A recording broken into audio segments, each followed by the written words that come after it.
coming up on The World Today.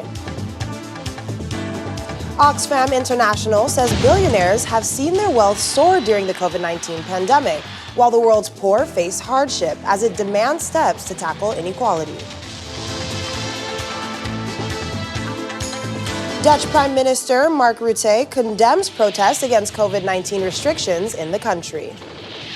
Plus, Russian President Vladimir Putin says protests demanding Alexei Navalny's release are illegal and dangerous.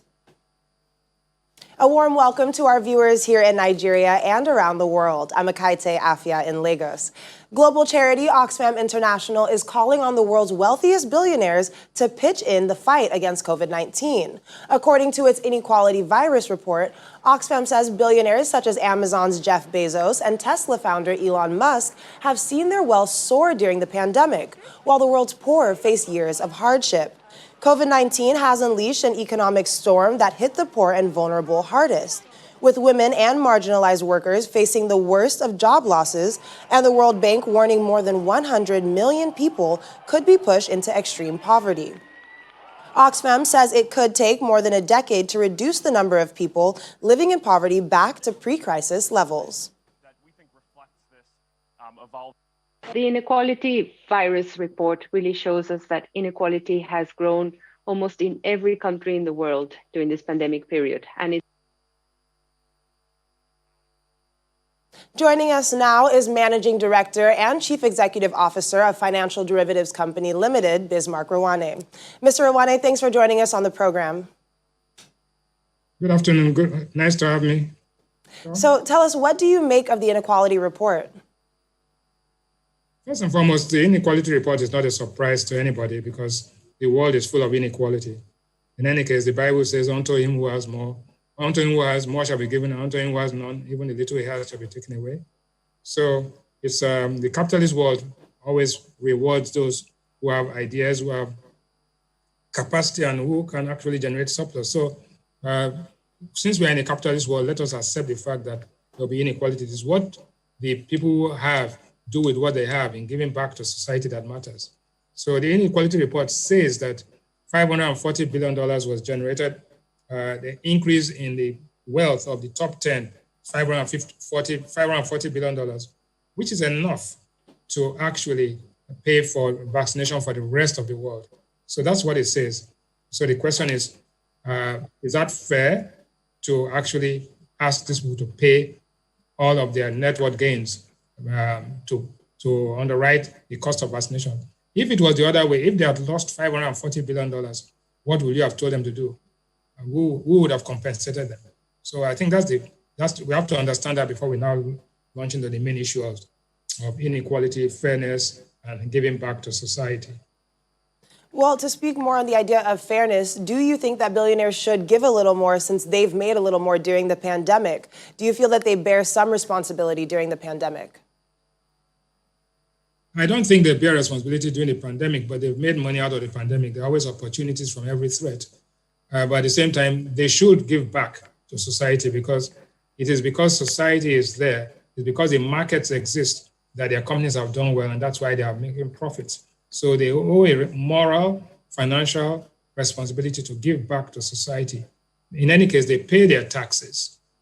I would assume so. They pay their taxes, they get their right backs on capital allowances. And so, fairly speaking, they should give back. And you take 10 of them and divide it equally. It means that each of them made $54 billion each. And I want to put this in perspective. $54 billion is almost 160% of Nigeria's external reserves, which is $36 billion. Each of these individuals, and that is the increase between February last year and December last year. Well, the world's wealthiest are already doing enough, aren't they? I mean, for example, you have Bill and Melinda Gates committing $305 million for vaccines, treatment, and diagnostic development through their charitable foundation. And then there's also Twitter co-founder Jack Dorsey, who said he was moving $1 billion of his assets into a fund to support pandemic relief efforts. And there are also a number of examples right here in Nigeria. So what's your take on this? Well, in all fairness, it's nominal. If you see the increase, I just told you that if you divide it equally among the 10 billionaires, each of them made $50 billion each. So what is $300 million in vaccines? But the truth is that Bill and Melinda Gates have been doing this consistently over the years. Warren Buffett has been doing this over the years. So charitable donations are part of the process. In any case, they write it off against their taxes. So I don't want us to assume that the wealthy that are giving back are just giving back. They are actually, these are tax deductible expenses. And they also get a lot of PR and a lot of CSR on this. So quite frankly, I share the view that profits are good. I share the view that people should pay taxes. I share the view that they should give back. But when you look at the quantum of increase which has happened because of the lockdown and other opportunities that have arisen, they have gotten a more than proportionate share of a return compared to the number of people who have died, the number of people who have lost their jobs, the number of people who have. So it is only fair that for some people to consider the fact that, okay, in these extraordinary circumstances, they should be able to give back some and then write it off against future profits and taxes in the future. That's my view. All right. Well, thanks so much again for joining us, Mr. Rawane, and have a lovely evening. Thank you for having me. The EU is asking vaccine companies to respect contracts signed for the supply of COVID-19 vaccines. European Council President Charles Michel shared that thought as Pfizer and BioNTech companies recently announced the delay in deliveries of COVID-19 vaccines to Europe due to production issues. On Friday, British-Swedish multinational pharmaceutical company AstraZeneca also announced that it will ship fewer doses of its COVID-19 vaccine to the EU than anticipated due to supply chain problems. Here's the global update. Vaccine rollouts have become a major issue in Europe, still struggling with how many doses will be required to inoculate populations gravely affected by the pandemic. The European Council President, Charles Michel, has not mentioned possible sanctions to defaulting pharmaceutical companies who may be pulling back on agreements. He says after Pfizer's first announcement about delivery delays, the EU has taken a hard line to reduce delays by pharmaceutical companies recently. In other parts of the continent, in the UK, Prime Minister Boris Johnson says he's looking at toughening border quarantine rules because of the risk of vaccine-busting new coronavirus variants. New variants of the virus that causes COVID-19 are opening up the prospect of a much longer battle against the pathogen than previously thought. Scientists fear the new variants may be more deadly and that vaccines may be less effective against them. And in Germany, the European Medicines Agency is expected to approve the COVID-19 vaccine developed by AstraZeneca and Oxford University on Friday. The country's health minister, Hanno Kautz, reiterated earlier remarks by the German government, saying, "We remain confident that we can offer a vaccination to every German this coming summer." He has also cited German COVID-19 vaccine producer CureVac and US maker Johnson & Johnson, from which the country also expects approvals. Head of France's Haute Autorité de Santé, health regulator Dominique Le Gouldec, says the COVID-19 situation of the country is worrying. France has the world's 7th highest COVID-19 death toll, with more than 73,000 deaths. Finally, Australia has suddenly suspended its travel bubble with New Zealand for 72 hours and ordered those who had arrived since January 14th to isolate and be tested, after New Zealand confirmed its first case of COVID-19 in the community in months. Therefore, anyone arriving from New Zealand since January 14th will need to isolate and stay home until they test negative for COVID-19. Anyone arriving in the next 72 hours will have to go straight into hotel quarantine. Well, staying with the coronavirus, as a team of the World Health Organization investigates the origin of the coronavirus in China's Wuhan city, professor and research associate at Wuhan University, Steve McClure, says he is relieved he decided to remain in the city during the worst period of battling the pandemic last year. McClure says he made the decision to stay in Wuhan instead of reuniting with his family in the United States, and it is one that he has not regretted. As the virus threat receded, the city gradually lifted its its quarantine measures and is slowly returning back to being the vibrant metropolis it used to be. Also, that he has been able to witness this retransformation firsthand. Be seeing people face to face. I like it. I mean, I like being back. In China, people will manage it effectively. It might look like a mess right now. People might not be organized, but I know everything's going to be okay if I stay here.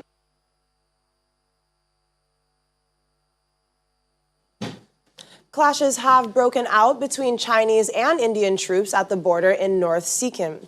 The incident reportedly took place last Wednesday, according to the Indian Army, which describes it as a minor one that has been resolved.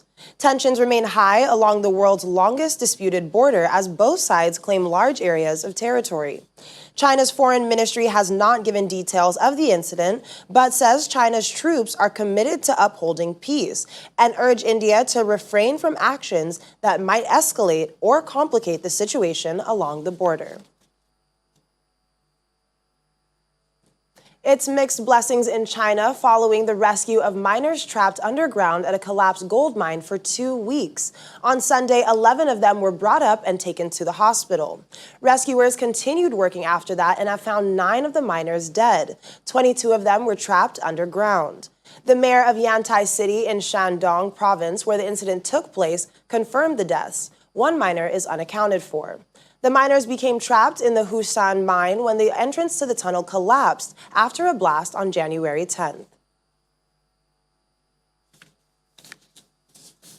All right, well, in Mexico, the burnt bodies of 19 people have been found close to the Mexican border with the U.S. Police found 2 burnt-out vehicles on Saturday, and initial findings indicate the people were shot and then set alight.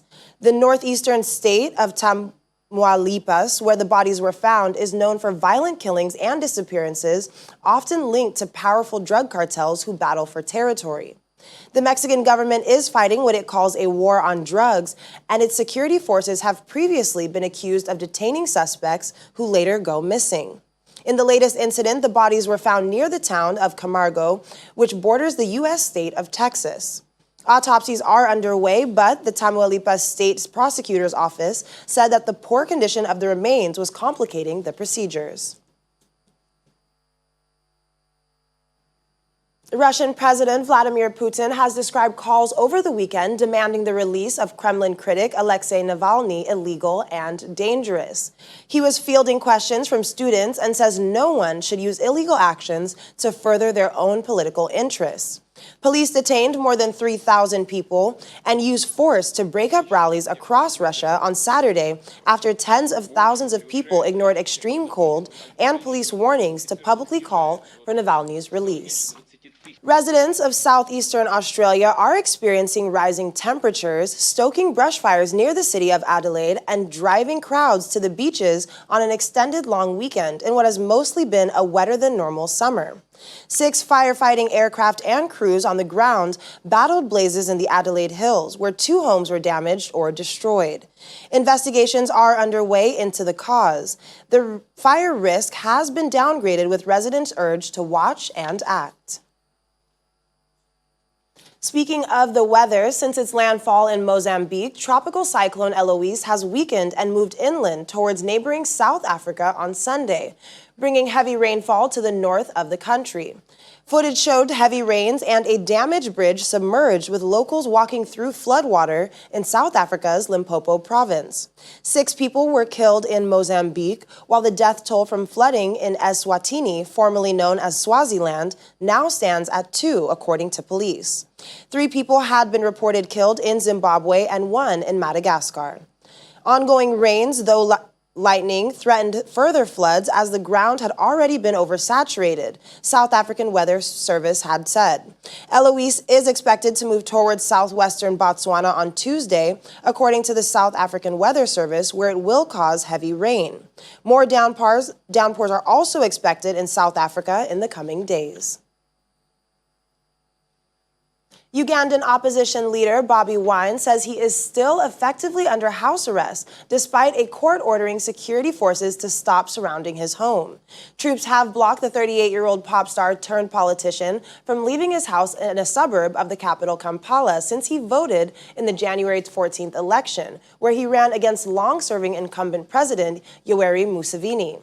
Earlier, a Kampala court ordered the restrictions to be lifted, but in a statement, Wine said that 6 hours after the ruling, his home was still surrounded and nobody was being allowed in or out. Fortunately, 6 hours later now, the military and police are still surrounding our home, and indeed, they are still locking our gates and are not allowing anybody to move out or anybody to come in. Journalists have been blocked from accessing us. Our party officials and other friends and even family have been blocked from coming to access us. We call upon all the regional, continental and world bodies, the East African Community, the African Union and the United Nations and all citizens of the world of goodwill to intervene in this. Well, the world is just 1 million away from 100 million cases of coronavirus. Just let that sink in. The number of deaths as above is 2.1 million, and the U.S. remains the country with the highest number of cases and deaths, still above 25 million and nearly 420,000. Countries around the world continue to impose restrictions, but riots over the weekend in the Netherlands is raising concerns because you had people protesting newly imposed restrictions. Prime Minister Mark Rutte has condemned the riots, describing them as criminal violence.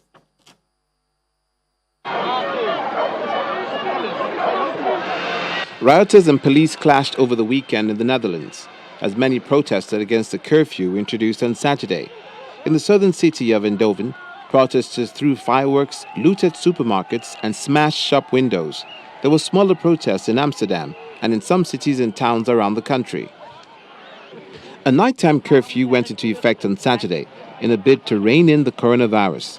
Parliament had voted narrowly last week to approve the curfew, swayed by assertions that an English variant is about to cause a new surge in cases. New infections in the country have generally been declining for a month.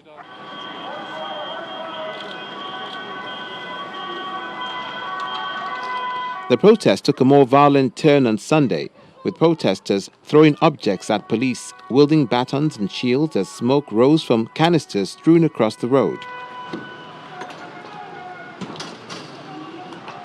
Local media say about 250 demonstrators took part in the protest in Eindhoven.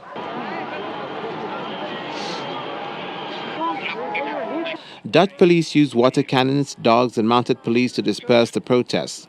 More than 100 were detained for throwing stones and fireworks during the demonstration in Amsterdam City Museum Square, which violated public gatherings. Police cleared the square after people ignored instructions to leave and detained those who attacked them with stones and fireworks in nearby streets.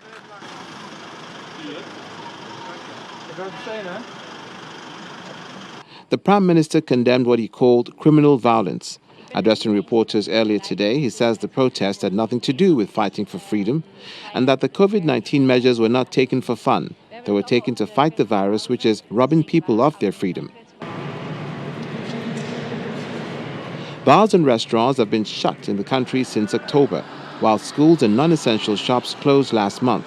A ban on flights from the UK, South Africa, and South America have been put in place due to fears over the new variants of COVID-19.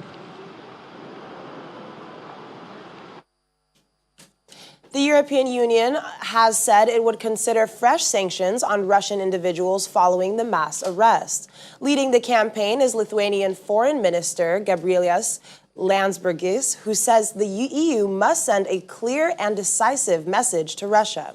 The EU already has economic sanctions on the Russian energy, financial, and arms sectors over its 2014 annexation of the Crimea Peninsula and has imposed sanctions on Russian officials close to President Vladimir Putin in response to Navalny's poisoning in August. I personally think that a change is in the air in Russia, and this is what makes Mr. Putin so nervous. That's why he detained 3,500 people in the streets. That's why he detained Mr. Navalny. That's why he detained his wife. But I think that the EU needs to send a very clear and decisive message that this is not acceptable. And we have a very, in my opinion, effective mechanism, EU global rights sanctions regime. And I think it needs to be used decisively in order to send a message that human rights abuses, wherever they happen, in Minsk, in Moscow, in Hong Kong, they will not be tolerated. We'll deal with the worrying events in Russia. More than 3,000 people have been reportedly arrested. This wave of detention is something that worries us a lot, as well as the detention of Mr. Navalny. So we are going to start by this issue. It's time to meet Franziska. She can clean floors, chat about her day, sing a song, or tell a joke. She works at a hospital in Munich where she cheers up staff and patients who talk to her or pat her on the head, because Franziska is not only a cleaner, but she's a robot. The robot with blue eyes weighs 200 kilograms and costs 43,000 euros, or a little over 52,000 US dollars. It can clean floors for about 10 hours before it needs a 2-hour battery recharge. It uses less than 1 liter of water per hour to clean floors, while a conventional cleaning machine consumes up to 50 liters, according to her makers. For Constance Rettler's cleaning service, the purchase of robot Franziska means saving time, which also allows her staff to focus on their duties, such as cleaning and disinfecting surfaces. Especially in times of corona, with many colleagues ill or in quarantine, Franzi is of help to clean the hospital corridors. She is still undergoing a test phase, but her employer is already convinced of her talents. Warum bewegst du dich nicht? Ich muss dringend sauber machen. Franziska, nett dich kennenzulernen. Du möchtest wissen, wann ich Geburtstag habe? Wie mein Tag war? Ich... Well, for a robot, Franziska seems to have a lot of personality. That is all for the program today. I'm Akaite Afia. Have a great evening and stay safe.